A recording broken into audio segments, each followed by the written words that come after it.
DGP IG conference का दूसरा दिन है और आज प्रधानमंत्री मोदी कॉन्फ्रेंस में शामिल होंगे। विकसित भारत सुरक्षित भारत पर रणनीति बनाते हुए नजर आएंगे। प्रधानमंत्री मोदी और अमित शाह यहां सुरक्षा की समीक्षा करेंगे और देश भर के डीजीपी से चर्चा करेंगे। इसमें कुछ 1-to-1 सेशन भी हो सकते हैं और साथ ही यहां पर राउंड टेबल भी चर्चा की जाएगी। नक्सलवाद और आतंकवाद पर विशेष फोकस रखा गया है और सबसे ज्यादा इस पर चर्चा की जाएगी और नक्सलवाद के खात्मे को लेकर यहां पर जो डेडलाइन दी गई है उसकी भी समीक्षा की जाएगी। इंटरनल सिक्योरिटी पर भी यहां पर रणनीति बनाती हुई यहां पर दिखाई दे सकते हैं प्रशासन। और आपको बता दें कि 2 दिनों तक डीजीआईजी कॉन्फ्रेंस में प्रधानमंत्री यहां मौजूद रहेंगे और 6 सत्रों में वो शामिल होंगे। इंटरनल सिक्योरिटी के साथ साथ नेशनल सिक्योरिटी के भी विषयों पर फोकस किया जाएगा और नेशनल सिक्योरिटी को और कैसे बेहतर बनाएं उस पर यहां पर चर्चा की जाएगी। और साथ ही सभी राज्यों के डीजीपी आईजी जो यहां पर मौजूद हैं उनसे यहां पर चर्चा करने के बाद एक गाइडलाइन तय की जाएगी जिसको यहां पर फॉलो किया जाएगा। चलिए, इसी के साथ प्रधानमंत्री नरेंद्र मोदी के छत्तीसगढ़ आगमन को लेकर सीएम विष्णुदेव साय ने ट्वीट किया और इस ट्वीट में उन्होंने लिखा कि यशस्वी प्रधानमंत्री नरेंद्र मोदी जी का छत्तीसगढ़ की पावन भूमि में हार्दिक स्वागत एवं अभिनंदन। तो कल ये तस्वीरें भी सामने आई जहां पर सीएम साय एयरपोर्ट पहुंचे और उन्होंने प्रधानमंत्री को गुलदस्ता भेंट करके उनका स्वागत किया। ये भव्य स्वागत की तस्वीरें सामने आई थी जहां पर प्रधानमंत्री रायपुर एयरपोर्ट पहुंचे और कल उसके बाद उन्होंने रात्रि विश्राम किया है और आज वो इस कॉन्फ्रेंस में शामिल होते हुए नजर आएंगे। तो ये आप तस्वीरें देख सकते हैं जहां पर रायपुर प्रधानमंत्री मोदी पहुंचे हैं और 2 दिनों के सत्र में वो शामिल होंगे। 6 सत्रों में प्रधानमंत्री शामिल होंगे, तमाम विषयों पर चर्चा करते हुए नजर आएंगे। साथ ही एक विशेष डिनर में भी यहां पर डीजीपी आईजी के तमाम अधिकारियों के साथ वो मौजूद रहेंगे। तो खबर पर अधिक जानकारी के लिए मेरे साथ रोहित जुड़ चुके हैं।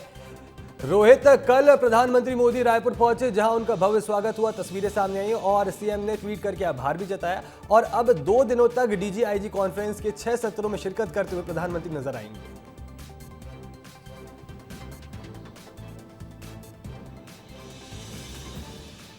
बिल्कुल चिरायु, तस्वीरें दिखाता हूं और तस्वीरें दिखाने के साथ में ही बताता हूं। और ये तस्वीर दिखा दीजिए आप कि यहाँ पर जो जवान आपको तैनात यहाँ पर सुरक्षा में नजर आ रहे होंगे वो दूसरे लेयर की सिक्योरिटी में है, क्योंकि कुल 4 लेयर से ज़्यादा की सिक्योरिटी जहाँ पर प्रधानमंत्री नरेंद्र मोदी रुके हुए हैं यानी कि स्पीकर हाउस में दिखाई दे रही है। और किसी भी व्यक्ति को उस बैरिकेटिंग के आगे, जिस बैरिकेटिंग को आप अभी टेलीविजन स्क्रीन पर देख रहे होंगे, इस बैरिकेटिंग के आगे जाने का वर्जित किया गया है। सिर्फ पुलिस के वरिष्ठ अधिकारी और मार्ग व्यवस्था में लगे हुए तमाम अधिकारी ही इसके आगे जा सकते हैं। और कुल मिलाकर आज के सत्र की अगर बात की जाए तो प्रधानमंत्री यहां से तकरीबन 8:30 से 8:45 के बीच में रवाना होंगे, सीधा आईआईएम परिसर पहुंचेंगे और सबसे पहले उनका आईआईएम में स्वागत किया जाएगा। स्वागत कैसे किया जाएगा? जो तमाम डीजीपी हैं, आईजी हैं और वरिष्ठ अधिकारी पहुंचे हुए हैं वो तमाम लोग प्रधानमंत्री नरेंद्र मोदी का स्वागत करेंगे और स्वागत करने के बाद में फिर बैठकों का सिलसिला शुरू होगा। जो बैठकों का सिलसिला रात को 8 बजे खत्म होगा, यानी कि आज 12 घंटे से ज्यादा की बैठक जो है वो चलनी। इसके साथ इस तस्वीर दिखाइए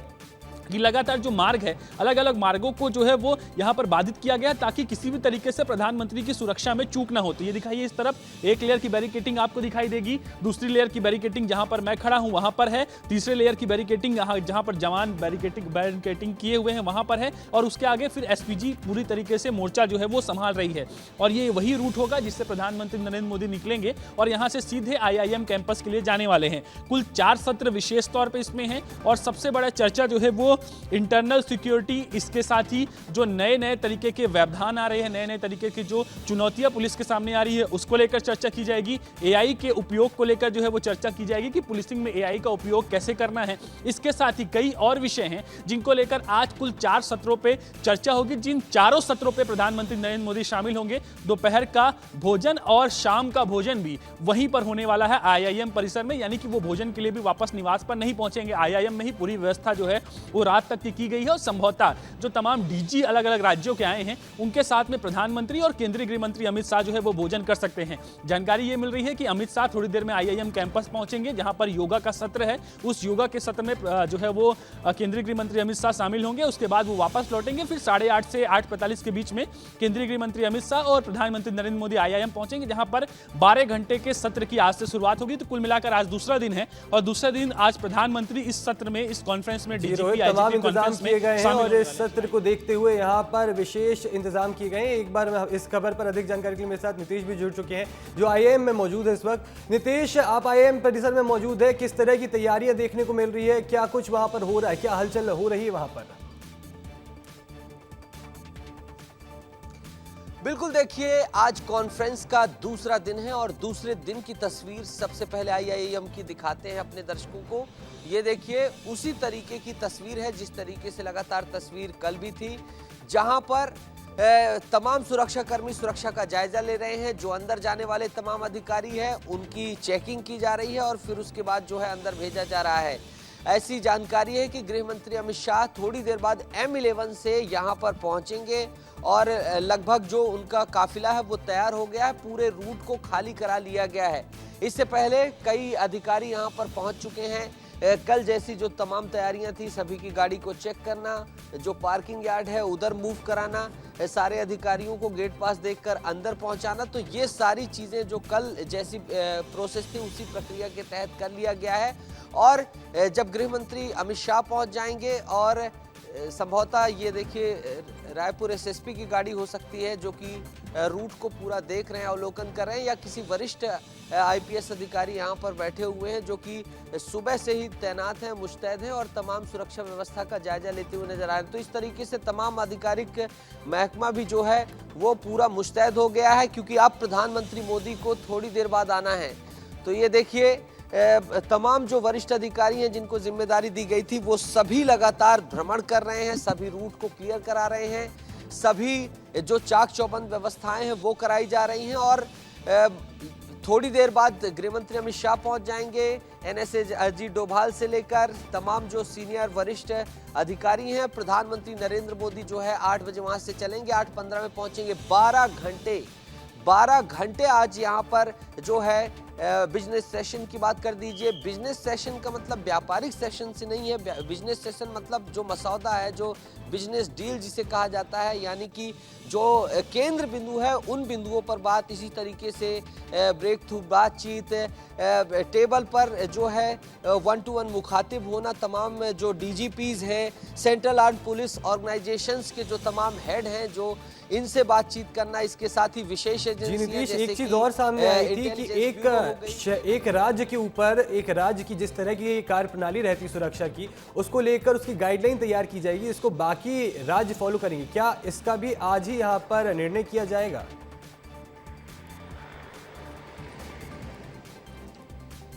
जी चिरायु, देखिए अभी बहुत सारे डिस्कशन है। देखिए कल जैसा कि गृह मंत्री अमित शाह पहुंचे, उन्होंने सेशंस पर जो है बातचीत की, समीक्षा की, कौन कौन सा लेफ्ट विंग एक्सट्रीमिज्म, इसके साथ ही दूसरा सेशन आपदा प्रबंधन। अब संभवतः ये भी हो सकता है कि कल जो गृह मंत्री अमित शाह ने तमाम, क्योंकि LWE में प्रधानमंत्री नरेंद्र मोदी आज बातचीत कर ही सकते हैं। सबसे महत्वपूर्ण है लेफ्ट विंग एक्सट्रीमिज्म। अगर कल के भाषण की बात करें गृह मंत्री अमित शाह की, उसमें भी उन्होंने बार बार उल्लेखित किया और ठोस तरीके से बताया है कि 31 मार्च 2026 में नक्सलवाद खत्म होगा। जो उनका पूरा अंदरूनी उद्बोधन है उसमें वामपंथ उग्रवाद को लेकर बहुत सारी बातचीत थी। तो आज भी जो है, आज भी LWE को लेकर परिचर्चा हो सकती है। आज की जो 4 ये सत्र होने वाले हैं उसमें तमाम बातें निकल के आएंगी जिस पर अपन नजर बनाए रखेंगे। और आपका हमारे साथ जुड़ने के लिए बहुत बहुत शुक्रिया नीतीश, और साथ ही यहाँ पर रोहित आपका भी बहुत बहुत शुक्रिया जुड़ने के लिए। चलिए आगे बढ़ते हैं, जहां देश के 3 सर्वश्रेष्ठ थानों को सम्मानित किया गया है। केंद्रीय गृह मंत्री अमित शाह ने यह सम्मानित किया है। डीजीपी आईजी कॉन्फ्रेंस में 3 थानों को अवार्ड मिला है। दिल्ली के गाजीपुर पुलिस स्टेशन को पुरस्कार मिला है, अंडमान के पहरगांव थाने को भी पुरस्कार मिला है और कर्नाटक के कवितला रायचूर थाने को यहां पर पुरस्कार मिला है। तीनों थानों को सम्मानित किया गया है। देश के 3 सर्वश्रेष्ठ थाने, आपको बता दें कि यहां पर 70 थानों का मूल्यांकन किया गया था, जिनमें से 10 को शॉर्टलिस्ट किया गया और 10 में से उसके बाद 3 को यहां पर चयनित किया गया है। इन तीनों थानों में और यहां पर काम करने वाले तीनों थानों के अफसरों ने अव्वल काम किया है और सर्वश्रेष्ठ काम पूरे देश में किया है, जिसके कारण इन्हें सम्मानित किया गया है। आज 3 थानों को जो है सम्मानित किया गया है और देखिए उपाध्याय जी हैं जिनको फर्स्ट प्राइज मिला है, उनसे ही बातचीत कर लेते हैं। सर, ये बड़ा फर्स्ट प्राइज आपको मिला है, सर क्या कहेंगे आप? सर बहुत अच्छा लग रहा है, आप लोग सबका कोऑपरेशन है, मीडिया वालों का भी धन्यवाद, सबका धन्यवाद। चलिए आगे बढ़ते हैं। मुख्यमंत्री विष्णुदेव साय के आज के कार्यक्रमों पर नजर डालेंगे, जहां 3 जिलों के दौरे पर मुख्यमंत्री रहेंगे और उसमें सबसे पहले रायपुर से कोरबा जिले के लिए वो रवाना होंगे। कोरबा में निजी कार्यक्रम में शामिल होंगे और कोरबा से उसके बाद बिलासपुर जाएंगे सीएम साय और बिलासपुर में निजी कार्यक्रम में शामिल होंगे और उसके बाद बलौदाबाजार का रुख करेंगे, जहां पर एक और निजी कार्यक्रम में शिरकत करते हुए सीएम साय नजर आएंगे। तो आज CM Sai back to back 3 जिलों के दौरे पर रहेंगे, जिसमें वो सबसे पहले रायपुर से कोरबा जाएंगे, कोरबा में कार्यक्रम में सम्मिलित होंगे, कोरबा से वो बिलासपुर जाएंगे, बिलासपुर में भी एक कार्यक्रम में सम्मिलित होंगे, शिरकत करते हुए नजर आएंगे और उसके बाद अंत में बलौदाबाजार जाएंगे, जहां एक निजी कार्यक्रम में शिरकत करते हुए नजर आएंगे और अंत में वापस रायपुर लौटेंगे। चलिए आगे बढ़ते हैं, जहां छत्तीसगढ़ कांग्रेस जिला अध्यक्षों की सूची जारी कर दी गई है और 41 जिला अध्यक्षों के नामों की सूची जारी हुई है। रायपुर शहर के जिला अध्यक्ष श्री कुमार मेनन बनाए गए हैं। रायपुर ग्रामीण जिला अध्यक्ष की जिम्मेदारी पप्पू बंजारे को सौंपी गई है। विस्तार न्यूज की सूची पर मोहर लगी है। आपको बता दें कि पहले से ही विस्तार न्यूज ने इन नामों की सूची जो थी वो दिखाई थी और उस पर अब जब ये सूची आई है तो उस पर मुहर लगी है। आपको बता दें कि यहाँ पर रायपुर शहर की जो जिम्मेदारी है वो श्री कुमार मेनन को दी गई है और रायपुर ग्रामीण की जिला अध्यक्ष की जिम्मेदारी जो है पप्पू बंजारे को दी है। 41 नामों की सूची का ऐलान किया गया। लंबे समय से यहाँ पर इस सूची का इंतजार किया जा रहा था, जो अब जाकर यहाँ पर सामने आई है। एक बड़ा फेरबदल छत्तीसगढ़ की कांग्रेस में देखने को मिला है। अब ये देखना रहेगा कि ये जो फेरबदल देखने को मिला है इससे क्या कुछ यहाँ पर नए बदलाव देखने को मिलते हैं।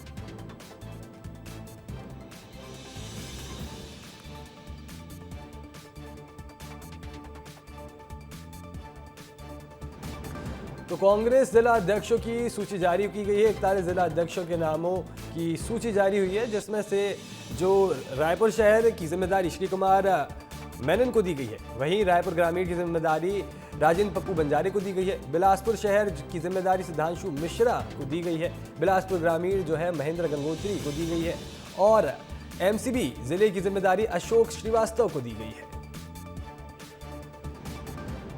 तो इस खबर पर अधिक जानकारी के लिए मेरे साथ रोहित मिश्रा जुड़ चुके लाइव। रोहित, काफी लंबे समय से यहाँ पर कांग्रेस जिला अध्यक्षों की लिस्ट अटकी हुई थी, जिसका इंतजार चल रहा था। अब नए नाम भी इसमें देखने को मिले हैं। इस बार कांग्रेस की आखिर रणनीति क्या है, क्योंकि नए नाम भी हैं और कुछ साफ समझ में नहीं आ रहा, संकेत नहीं दिखाई दे रहे हैं कुछ।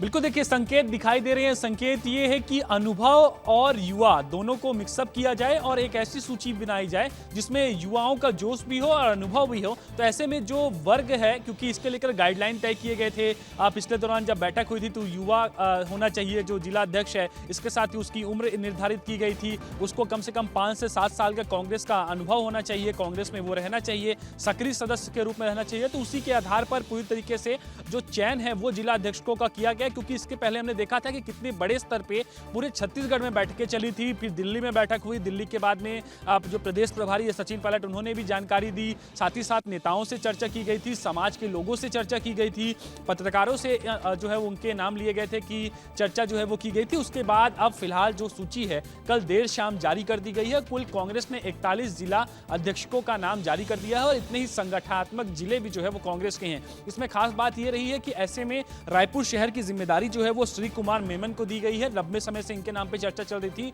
और विस्तार न्यूज ने भी इनका नाम बताया था और उसके बाद में ये जो नाम है वो फाइनल किए गए। इसके साथ ही पप्पू बंजारे का नाम भी विस्तार न्यूज ने बताया था कि रायपुर ग्रामीण की जिम्मेदारी पप्पू बंजारे को मिल सकती है। तो उसी के अनुसार एक बार फिर से तस्वीर जो है वो देखने को मिली है। इसके साथ ही मैं और बता रहा हूं आपको कि लगातार जो जिला अध्यक्ष हैं उनके जो है वो जनरल सेक्रेटरी हैं केसी वेणुगोपाल, उनकी तरफ से जारी की गई है और कुल मिलाकर अनुभव भी हो, युवा चेहरा भी हो, इसको विशेष फोकस में रखा गया है। अब देखना यही होगा, क्योंकि कई सारी जिला अध्यक्ष नहीं बनने के कारण कांग्रेस की कई सारी जो चाहे आंदोलन की बात हो, क्योंकि कांग्रेस विपक्ष में है, इसके साथ ही दूसरे अहम विषयों की बात हो, तो वो तमाम चीजों कहीं ना कहीं बाधित हो रही थी। तो ऐसे में अब जिला अध्यक्ष की सूची जारी हो गई और देखना होगा कि कांग्रेस इसके बाद कितना एक्टिव होती है, कितना जनता का मुद्दा जो है वो ग्राउंड पर उठा पाती है। बिल्कुल जी रोहित, यहाँ पर जो नए नाम सामने आए हैं और जिस तरह से सूची सामने आई है, अब उससे देखना होगा कि कांग्रेस में अब क्या कुछ फेरबदल देखने को मिलते हैं और किस तरह की यहाँ पर कांग्रेस रणनीति पर आगे काम करती हुई नजर आती है। तमाम जानकारी साझा करने के लिए आपका बहुत बहुत शुक्रिया। चलिए आगे बढ़ते हैं, जहां छत्तीसगढ़ और महाराष्ट्र बॉर्डर पर लगातार बड़े बड़े नक्सली सरेंडर कर रहे हैं और विस्तार न्यूज के सामने एमएमसी जोन यानी महाराष्ट्र, मध्य प्रदेश और छत्तीसगढ़ के नक्सलियों ने सरेंडर कर दिया है। एमएमसी जोन के प्रवक्ता अनंत अपने साथियों के साथ जंगल से बाहर आता है और हमारे सहयोगी संजय ठाकुर के साथ वो बाहर आकर पुनर्वास के लिए पुलिस के सामने हथियार डालते हुए नजर आता है। तो ये वही नक्सली प्रवक्ता है जिसने विस्तार न्यूज के माध्यम से शांति वार्ता की अपील की और उसी नक्सली अनंत ने हमारे सहयोगी संजय ठाकुर से बातचीत की। इस दौरान क्यों जंगल से बाहर निकलना पड़ा, इस पर अनंत ने क्या कुछ कहा है वो आपको सुनाते हैं।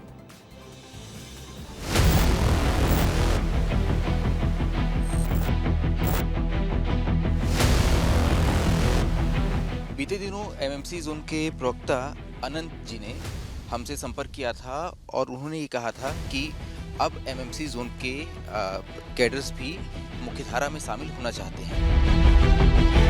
दादा, कितने साथी आ रहे हैं आपके साथ? हाँ, 11 है अभी फिलहाल।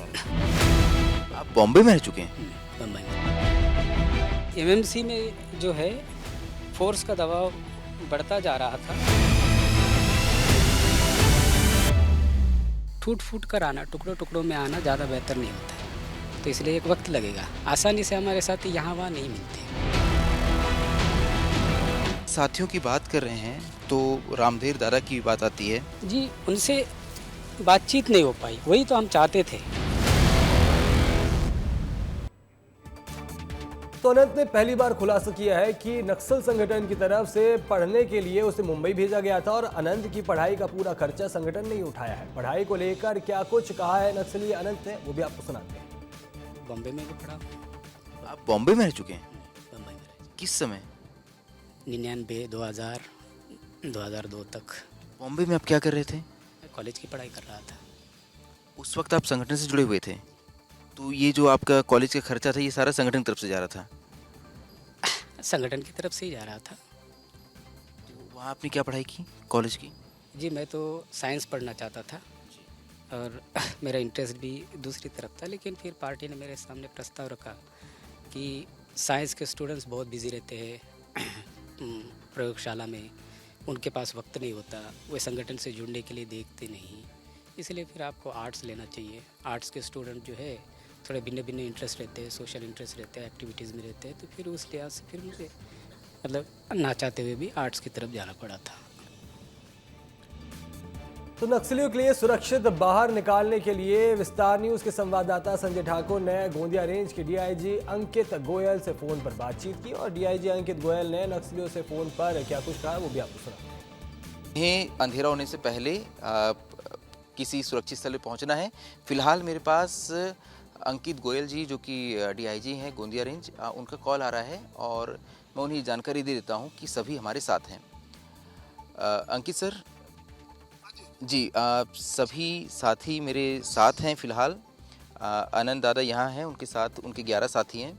अगर आप उनसे बात करना चाहें तो आप कर सकते हैं। नहीं, आवाज़ नहीं आ रही, आप बताइए। सर आपको आवाज़ मैं फ़िलहाल जी मैं आनंद दादा के साथी हूँ। आनंद दादा के साथ उनके 11 साथी हैं और सभी मेरे साथ हैं और हम लोग जंगलों से बाहर निकलना शुरू कर रहे हैं। अगर आप आनंद दादा से बात करना चाहें तो आप बात कर सकते हैं। बात कर लेंगे, आ जाइए इधर ही कर जी ठीक है एक बार दीजिए। जी। हाँ जी, बोलिए। लेट हो गए आप। हाँ, आपने तो काफ़ी थोड़ी जल्दबाजी दिखाई ना। हम कह रहे थे कि थोड़ा सा वक्त दीजिए हमें, लेकिन फिर चलिए कोई बात नहीं, हो गया ना। अब हाँ। आप ये बताइए कितने साथी? 11 लोग हैं आपके साथ? जी 11 है। तो सारे दरकसा वाले? दरे कसा वाले हैं, फिर और भी थोड़ा भिन्न भिन्न डिपार्टमेंट्स के कुछ साथी हैं। सात अच्छा, साथ। ठीक है, चलिए आ जाइए, हम इंतजार कर रहे हैं, हम यहीं हैं और उसमें आपको 15 मिनट में मुलाकात हो ही जाएगी। जी। तो अनंत ने बताया कि वो 14 साल की उम्र में ही नक्सल संगठन में शामिल हो गया था और उसने बताया कि वो कितने सालों से अपने परिवारों से नहीं मिला है, ये भी आपको सुनाएंगे। और ये भी बताते हैं कि सीसी मेंबर सोनू के सरेंडर और संगठन के महासचिव देवजी को लेकर नक्सल संगठन के अंदर क्या चर्चा चल रही है। नक्सलियों के अंदर 2 फड़ में की स्थिति बन चुकी है और इस पर क्या कुछ अनंत ने कहा है वो भी आपको सुनाते हैं। हमारी बातचीत में मैं फिर एक बार दोहरा रहा हूँ कि मैं सीधा यहाँ पे कुछ साथियों के साथ पूना मार्गेम स्वीकारने के उद्देश्य से तुरंत नहीं आया हूँ। अच्छा, ऐसी तस्वीरें कम देखने को मिलती है जब पुलिस और संगठन के लोग जो हैं वो इतने आसानी से एक दूसरे से मिलते हों। तो जंगल से बाहर निकलते निकलते महाराष्ट्र पुलिस ने सभी नक्सलियों का स्वागत किया और इसके बाद बस में बैठाकर कैंप जाने के लिए कहा। जंगल में महाराष्ट्र पुलिसकर्मियों और एमएमसी जोन के नक्सलियों के बीच क्या बातचीत हुई वो भी आपको सुनाते हैं। साथियों की बात कर रहे हैं तो रामधीर दारा की बात आती है, जो इस इलाके में सेंट्रल कमेटी मेंबर हैं। रामधीर दारा से आपकी इस बारे में बातचीत हुई क्योंकि वो इकलौते यहाँ सेंट्रल कमेटी मेंबर हैं, और क्या उनसे आपकी चर्चा हो पाई या आपको उतना समय नहीं मिल पाया? जी, उनसे बातचीत नहीं हो पाई, वही तो हम चाहते थे, क्योंकि हमारे पार्टी में एक पद्धति है, उस पद्धति के अनुसार हम जाना चाहते थे। तो विधिवत हम बैठते, मिलते, फिर विषयों को रखते, उस पर चर्चा करते और एक राय पर आते तो ज़्यादा बेहतर होता। वो मौका अगर हमें सरकार देती तो ज़्यादा बेहतर होता। तो अभी भी मैं इसीलिए आया हूँ, तुरंत पूना मार्गेम स्वीकारने के लिए या फिर कोई घटना की वजह से या किसी डर की वजह से यहाँ नहीं आया हूँ, क्योंकि तीनों राज्यों के सरकारों से, मतलब 2 राज्य के सरकारों से, महाराष्ट्र और मध्य प्रदेश सरकार से तो कोई ठोस अभी तक आश्वासक जवाब नहीं आया। मैं अभी कल के बयान के बाद फिर मीडिया फॉलो नहीं कर पाया हूँ। तो नक्सलियों के सभी डिवीजन में लगातार फोर्स के ऑपरेशन से नक्सलियों को नुकसान उठाना पड़ रहा है और वहीं अब एमएमसी जोन को 3 राज्यों की पुलिस ने घेरा हुआ है। तो इसको लेकर एमएमसी जोन के नक्सली कितने डरे हुए हैं, इस पर अनंत ने क्या कहा है वो सुन लीजिए। हम समझ रहे थे कि हमारे 2 सीसीएम जो है वो एक गढ़चिरौली में है और एक छत्तीसगढ़ में है। तो क्योंकि वो अभी भी रिप्रेजेंट करते हैं पार्टी को, पार्टी का प्रतिनिधित्व करते हैं, तो इसलिए हम ऐसे अनुरोध करने पर उनकी बात सुनी जाएगी और उनके अनुरोध पर कुछ रोका जाएगा। लेकिन फिर जब बात आई कि एमएमसी की बात है तो फिर एमएमसी से ही कोई प्रतिनिधि आना चाहिए और वही वहाँ की स्थितियों को रखते हुए फिर कितना वक्त चाहते हैं, इस तरह की बात आई। तो फिर तब मुझे ये फैसला लेना पड़ा कि फिर अगर हम एमएमसी में और कोई बड़े नुकसान नहीं चाहते हैं तो फिर जाकर कुछ साथियों के साथ जाकर तीनों राज्य की सरकारों से एक अवधि को बढ़ा सकते हैं। सबसे पहले तो मैं हमारे साथियों को जो अभी भी जंगलों में मौजूद है एमएमसी में, उन साथियों को एक संदेश देना चाहता हूँ कि मैं यहाँ केवल एक ही मकसद से आया हूँ कि मतलब एमएमसी में जो है फोर्स का दबाव बढ़ता जा रहा था और एमएमसी में जो है एक बड़े घेराव और उन्मूलन अभियानों की शुरुआत होने जा रही थी या हो चुकी थी। तो इससे पहले कि एमएमसी में बहुत बड़ा नुकसान हो, हम सैद्धांतिक विषयों को या हमारे पार्टी में जो सैद्धांतिक विच्छेद हुआ है लाइन को लेकर, उस विषय को समझे। तो वो विषय जो है मुझ तक पहुंचा और उसके बाद फिर मैंने ये फैसला लिया। लेकिन मेरे साथियों को भी इससे अवगत कराने के लिए मुझे जो मौका चाहिए था वो मौका नहीं मिला। तो फिर मैंने मतलब सबसे पहले हमें कोई नुकसान ना हो, और हमने बहुत साथियों को खोया है। तो बता दें कि अनंत ने कुछ दिनों पहले पत्र जारी करके सरकार और फोर्स से आत्मसमर्पण के लिए 15 फरवरी 2026 तक का वक्त मांगा था और इसके बाद अनंत ने दोबारा पत्र जारी किया था और उसमें कहा था कि 1 जनवरी 2026 को वो सरेंडर करने जा रहे हैं। लेकिन उसने यहाँ पर हमारे सहयोगी के साथ मिलकर 28 नवंबर को सरेंडर कर दिया।